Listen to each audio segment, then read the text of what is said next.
बात रखने का मौका दिया। पूरे राजस्थान में सबसे बड़ा अगर लैंड बैंक कहीं है तो वो बाड़मेर, जैसलमेर, बीकानेर और फलोदी में।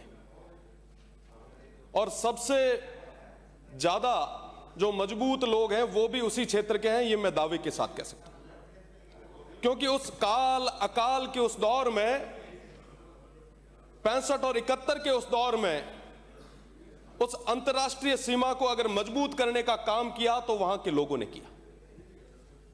अकाल में भी और तमाम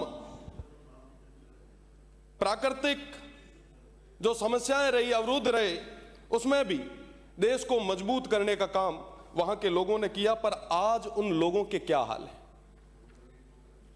पिछले 700-800 सालों से जो जमीनें जो पूर्वजों ने शीश कटा के बचाई थी, आज अपने ही देश में उन्हें बचाने के लिए, अपने ही प्रदेश में उन जमीनों को, उन ओरणों को बचाने के लिए हमें संघर्ष करना पड़ रहा है। माननीय सभापति महोदय, अगर मैं राजस्थान की बात करूं तो 25,000 ओरणे हैं।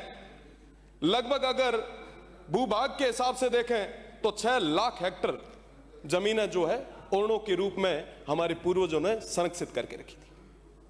अगर मैं मारवाड़ की बात करूं तो 9,053 गांवों में 3,017 ओरणे हैं, जिनमें से 100 प्रमुख ओरणे सिर्फ एक जैसलमेर में।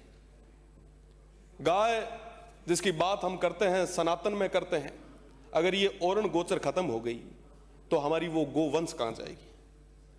हम जिस अहिंसा की बात करते हैं, सभापति महोदय आपके पीछे हमारे महात्मा गांधी की फोटो है। आज उन्हीं के देश में जहां ओरणों को बचाने के लिए संघर्ष किया गया, उन्हीं के देश में आज के समय में ओरणों को पूरी तरीके से खत्म किया जा रहा है। हमारे वहां कहा जाता है साहब, घी डोलियो तो कहीं कोन पर पानी डोले तो जीव बढ़े। आज वो ओरण गोचर जिसके अंदर कई सारे हमारे तालाब है, आगोर हैं, आज उनको पूरी तरीके से खत्म किया जा रहा है। ये बहुत गंभीर विषय है और आज उनको लेके कोई बात करना नहीं चाह रहा। उन ओरण गोचर को लेके किसी तरीके की कोई पॉलिसी नहीं है। आप सीधा जमीनें अलॉट कर रहे हैं। जब एक्साइज की पॉलिसी है, हर एक डिपार्टमेंट की, दारू जैसे डिपार्टमेंट की आपने पॉलिसी बना रखी, तो लैंड अलॉटमेंट की आप कोई पॉलिसी क्यों नहीं बना रहे?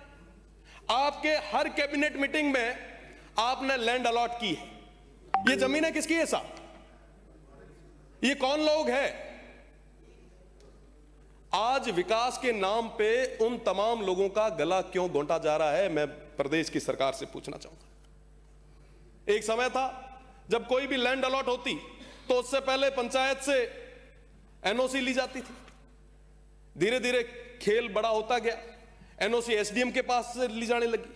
फिर पता चला कलेक्टर्स को, साहब ये तो बड़ा मामला है, कलेक्टर एनओसी देने लगे। अब जब पता चला कि साहब ये तो बहुत बड़ा मामला है, तो अब एनओसी जयपुर से आने लगी। क्यों साहब? उन लोगों के साथ इस तरीके का कुठाराघात क्यों? बिना भौतिक सत्यापन किए आप जमीनें दे रहे हैं। मैं रामगढ़ की बात करूंगा। रामगढ़ में डालमिया कंपनी को आपने वो जमीन दी जिसके अंदर 80 घर चले गए। साहब वो लोग कहां जाएंगे? उनकी बात कौन करेगा? वो कौन लोग हैं? वो लोग हैं जिन्होंने इस भारत माता के लिए, उस बॉर्डर को मजबूत करने के लिए अपने शीश दिए, पर उनकी बात कोई नहीं करेगा साहब। क्योंकि साहब उनकी किसको परवाह पड़ी है साहब? ठीक है, कुछ लोग चिल्लाएंगे, धरने देंगे। सरकारों से मेरा निवेदन है, चाहे वो पक्ष हो चाहे विपक्ष हो, ये वो लोग हैं जो हमें जिता के यहां तक भेजते हैं। हमें ना कोई कंपनी यहां पे भेज सकती है, ना कोई बड़ी उपक्रम, कोई सरकारी उपक्रम यहां पे बना के हमें भेजेगा। वो लोग रहेंगे तो हम रहेंगे। मेरा विशेषकर निवेदन है प्रदेश की सरकार से कि इस और सोचें। और वो तमाम लोग जो फेंसिंग से पहले भी उस बॉर्डर को मजबूत करने का जिन्होंने काम किया, आज वो बॉर्डर खाली करके बाहर जा रहे हैं, पलायन हो रहा है। उस पलायन को रोकने के लिए, इस गोचर ओरण को बचाने के लिए, इस अनैतिक अलॉटमेंट को रोकने के लिए आप एक विशेष नीति बनाएं। मेरा निवेदन है, पशुधन जो लगभग आप लोग जयपुर में मीना बैठा हो ना, हमेशा बात करो कि साहब देसी घी जीमणु है, वो देसी घी थारूगा बॉर्डर माथे आवा। आज अगर इस तरीके से लैंड अलॉट होती गई, ये गोचर ओरण खत्म होती गई, अगर ये गोवंश खत्म हो गया, तो आने वाली पीढ़ी आपके देसी दूध और देसी घी के लिए तरसने लग जाएगी। ये साहब बहुत बड़ी समस्या है। इसके बारे में ये पक्ष विपक्ष का मसला ही नहीं है साहब, ये पक्ष विपक्ष का मसला नहीं है, ये इंटरनेशनल बॉर्डर का इश्यू। मैं आपको निवेदन करना चाहूंगा, डीएनपी, आप लोग एक तरफ लाखों बीघा जमीन अलॉट कर रहे हैं, दूसरी तरफ 4 अगस्त 1980 को एक अधिसूचना आती है, डीएनपी के रूप में एक बड़े भूभाग को आपने रिजर्व कर दिया।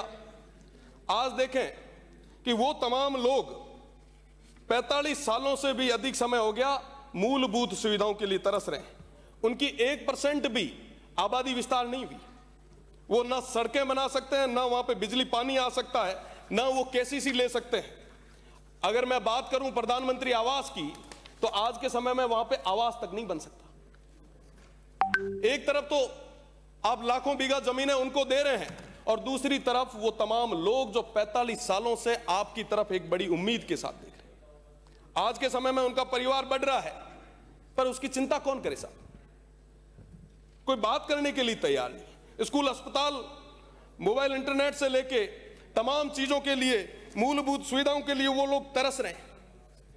आप ये जो विकास के नाम पे विनाश कर रहे हैं ना साहब, आज हर गांव में, कई माननीय सदस्य पहले भी बोल चुके हैं, आज के समय में हर कॉन्स्टिट्यूंसी की ये स्थिति है कि हर जगह मल्टीनेशनल कंपनीज बड़े बड़े टावर, हाई टेंशन लाइंस लगा रही। आप लोगों के पास आते भी होंगे साहब, उनकी बात कौन सुनेगा? वो किसान जो मजबूर है, उसको आज लाठी के जोर से दबाया जा रहा है। आज जरूरत है कि हम उनकी बात को सुने। सोलर जरूरी है, विकास जरूरी है, पर साहब उसके लिए कोई अलॉटमेंट, कोई पॉलिसी तो आप ले आओगे ना। आप रोजगार दे रहे हो ना, बिजली को लेके आपका कोई स्पष्ट रुख है, किस तरीके से आप करेंगे साहब? ये आखिर कब तक चलेगा? मेरा निवेदन है कि कई सारे गांव, जिनमें मुख्य रूप से रागवा, सेहुआ, जोगा, तेजपाड़ा, सोनू, सांखला, सुल्ताना, अर्जुना, घंटियाड़ी, रामला, साधना, भोजराजी की ढाणी, हेमा, नेतसी, पारेवर, ये सारे वो गांव ऐसा जो आज पलायन पे मजबूर हो चुके हैं। मैं अगर बात करूं, रोहिड़ी, पांचला, मोती की बेरी, सुंदरा, हटार, लुणार, फुलिया, करड़ा, पोछीना, ये तमाम गांव आज खाली होने पे मजबूर हो गए साहब। अब सीमेंट एजेंसियों को, कंपनियों को लाखों बीघा जमीनें दे रहे हैं।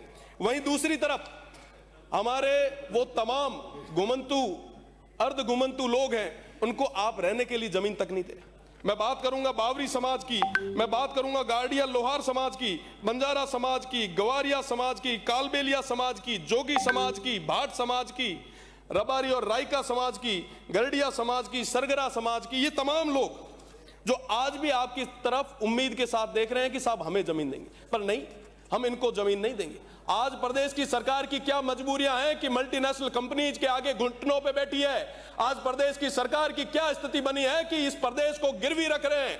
मैं प्रदेश की सरकार से पूछना चाहूंगा कि इन तमाम मल्टीनेशनल कंपनीज ने ऐसा कौन सा दबाव बनाया है जिसकी वजह से आप मुख्य दर्शक होकर बैठे हैं। आप खेजड़ी पे बिल लाने की आपने बात कही, आखिर कब तक आप उन तमाम लोगों को गुमराह करेंगे? आप वो बिल कब लाएंगे? प्रदेश की जनता पूछ रही है आपसे। आपने एक आदेश निकाला कि साहब हम पूरे तरीके से संकल्पित है कि खेजड़ी का पेड़ नहीं कटेगा। अरे साहब, अगर आप वाकई इतने संवेदनशील होते, आप अध्यादेश लाते, आप कहते कि हम पूरे तरीके से दृढ़ संकल्पित हैं, अगर कोई पेड़ काटेगा तो निश्चित रूप से उसके खिलाफ कार्रवाई होगी। आपने एक ऑर्डर निकाल दिया। आप बताएं कि साहब कलेक्टर किस आधार पर उस खेजड़ियों को काटने से रोकेगा? टेंडेंसी एक्ट में आपने अभी भी जुर्माना वही का वही रखा है। 1% भी खेजड़ी कटाई नहीं रुकी है।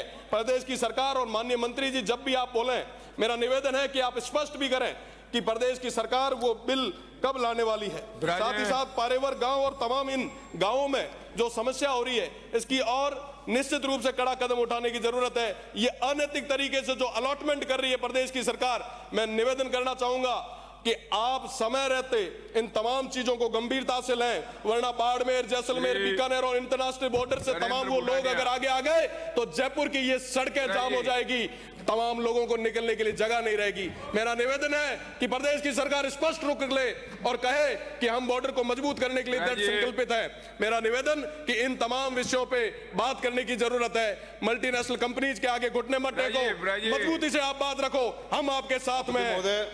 धन्यवाद।